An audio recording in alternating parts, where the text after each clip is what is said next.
I've been beating on this Old Town Sportsman ePDL plus 120 Pro for 6 months now. Lake Michigan chop, big inland lakes, small and big rivers. Today I'll tell you what I love, what broke, and if this expensive e-bike on water is actually worth it. If you're thinking about buying the ePDL 120 Sportsman or upgrading from a regular pedal kayak, stay with me.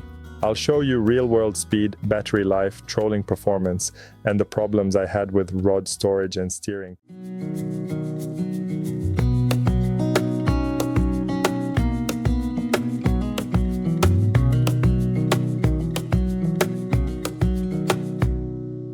I bought this kayak in April 2025 and now it's December. This is not a showroom review, it's a 6-month fishing report from the water. What this kayak actually is.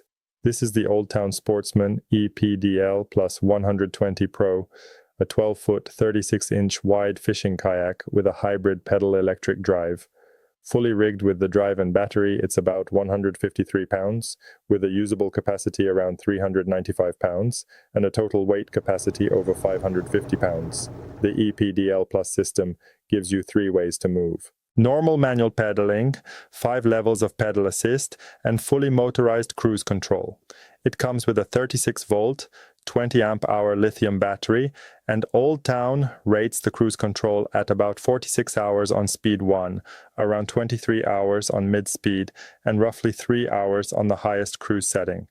On the deck, you get about 150 inches of aluminum accessory tracks, 3 flush mount rod holders, and horizontal rod storage for up to 4 rods. There's a big bow hatch, an open rear tank well, and a round stern hatch you can use to access the hull for wiring electronics.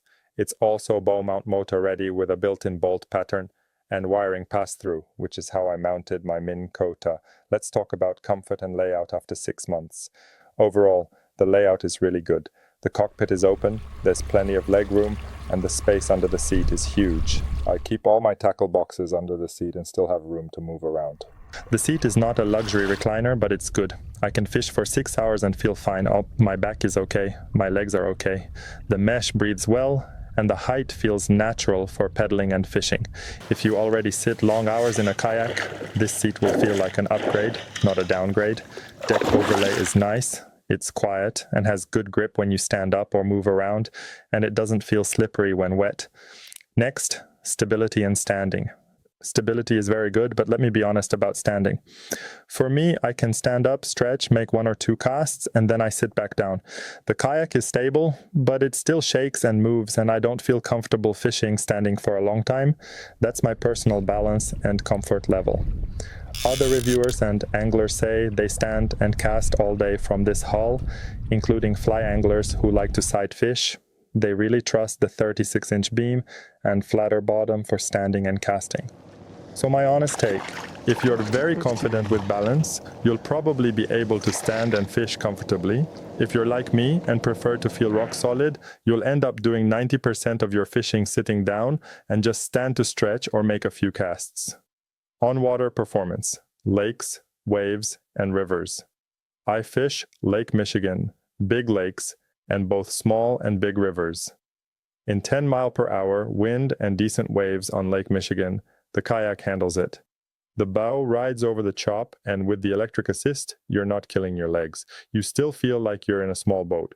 If you get seasick easily, this can be rough, but the hull itself feels solid and safe. Speed-wise, with just the ePDL drive and assist set to 5, I get around 3.5 miles per hour in real fishing conditions. That's my realistic speed with gear on board. Some reviews say you can push close to 5 miles per hour if you really work it and have ideal conditions, but my normal human cruise is about 3 to 3.5. Trolling is where this boat shines. Even without a separate trolling motor, just using the ePDL, I can troll comfortably.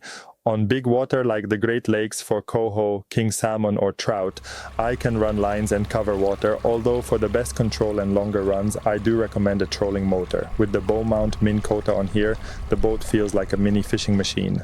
On rivers, the ePDL Plus is good, but not perfect. On slower rivers, it's great. You can use low assist or manual pedal and just work your spots.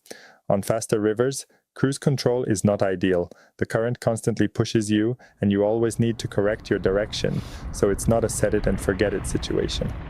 One of my bigger complaints is the steering and tracking. The rudder system does its job, but the steering knob is not very comfortable for me. The kayak doesn't really lock into a straight line. You always have to make small corrections to keep it going straight, especially with wind or current.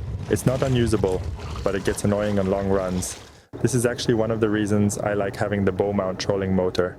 It helps hold the line better and makes boat control easier when I'm trolling or working a shoreline. Battery life, real world versus specs. On paper, the 36-volt 20 amp hour battery can last a very long time on low cruise, over 40 hours at the slowest speed. In real life for me, slow fishing, if I'm just moving spot to spot on lakes and rivers, using low assist and sometimes manual pedaling, the battery is basically enough for a full day of fishing. I don't worry about it. Hard trolling on big water. When I'm trolling the Great Lakes deep water around 100 feet with multiple rods out and running higher speeds, the battery drains in roughly 3 hours. That lines up pretty well with the official about 3 hours at maximum cruise speed. So the pattern is simple. Casual fishing day equals no problem. Hard, fast trolling on big water equals think of it as a 3-hour fuel tank at full power.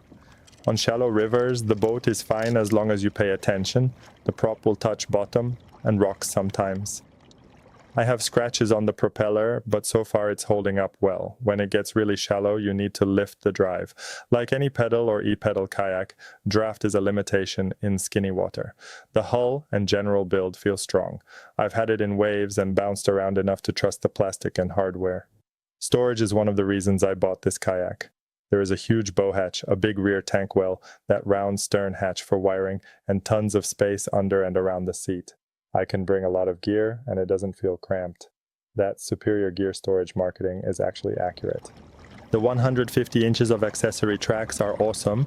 I have rod holders, my phone mount, camera mount, and electronics all on tracks exactly where I want them, and I still have open space. Now, rod storage, the design with 4 horizontal rod tubes is very nice in theory. I like having rods protected and low, out of the way, but after about 2 to 3 months, mine started to unglue. One time I even filled the kayak with water because of that issue, and I had to reglue them. So, my advice, if you buy this kayak, keep an eye on those horizontal rod tubes. Check for leaks and flex. It might just be my boat, but it's something worth checking. Transport and weight. Let's talk about the ugly side. Weight. This thing is heavy without gear and super heavy with all the stuff loaded. At around 153 pounds rigged before you add tackle, battery extras, and a trolling motor, this is not a throw it on your shoulder and go kayak. I strongly recommend using a trailer or at least a good kayak cart. Personally, I like the trailer option.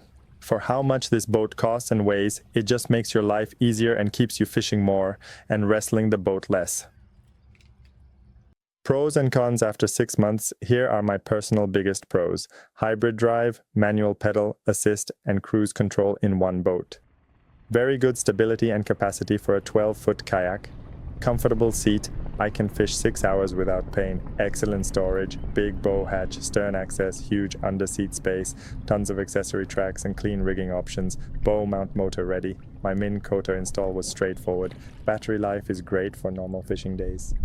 And my main cons, the kayak is heavy, trailer or cart is almost mandatory, it's expensive, this is a premium high budget setup, steering and tracking could be better, I'm always correcting my direction. Horizontal rod tubes on my boat came unglued and caused a leak, I had to fix that.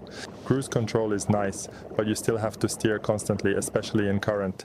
Not the best for ultra shallow water because of the drive's draft, you'll be lifting the drive in skinny sections. Who this kayak is for, and final thoughts. If you fish big lakes, Great Lakes, or large rivers and you want to go farther with less effort, this kayak makes a lot of sense. It really feels like an e-bike on the water. You still pedal, but you're not destroyed at the end of the day. If you mostly fish tiny shallow creeks, carry your kayak solo a long distance, or you're on a tight budget, this is probably too heavy, too complex, and too expensive. For me, after 6 months, I'm happy with my Old Town ePDL 120 Sportsman. There are things I'd like to improve, especially the steering and those rod holders, but overall it's a powerful, comfortable fishing platform that works on Lake Michigan, big lakes, and my local rivers. If you want to see how I rigged my bow mount Minn Kota and how I transport this beast, check my other videos. I have separate videos about that. And if you still have questions after this review, drop a comment and I'll try to answer from my real-world experience.